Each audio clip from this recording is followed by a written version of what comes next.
màu thayរបស់លេងថ្មីនេះមួកបេះដូងសស្អាតមែនតើលើក្បាលខ្ញុំពាក់ក៏មានដែរមួកបេះដូងវងតែផ្ទុះឲ្យអាវបេះដូងមួកបេះដូងហ្នឹងគឺដាច់តែម្ដងបាទមួកនេះក៏ដាច់ដែរក៏ស្អាតដែរ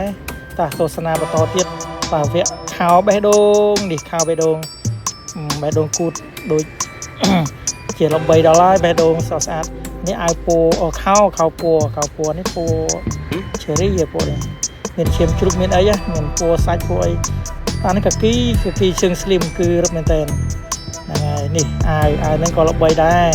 អានេះសាច់ VIP ណាសាច់ក្រាស់ល្អស្ទាក់ហ្នឹងហើយពាក់មួយស្លេកឯងតបន្តមកទៀតមកជីងចាំងជិះបន្តអសងបាទលើកដៃឲ្យសញ្ញាទៀតហ្នឹងហើយនេះជីងចាំងដែរពាក់តជីងតអសងយើងហ្នឹងណាអានេះអាវនេះគឺល្បីទៀតហើយចេញពណ៌បែបស្អាតទៀតហើយតែត្រូវការអាចតាក់ទងបាននេះជីងចាំងជីតូស្គូពីហើយអូខេតរមើលខោឲ្យទៀតមានពណ៌ខ្លះទេច្រើនពណ៌ដែរចូលហ្នឹងហើយត្រូវការអាចមកបានពាក់លេងភ្ជុំយើងនេះបាទបិណ្ឌលឿនពីពេញលេងហើយនេះសារម៉ូតស្អាតចូលមក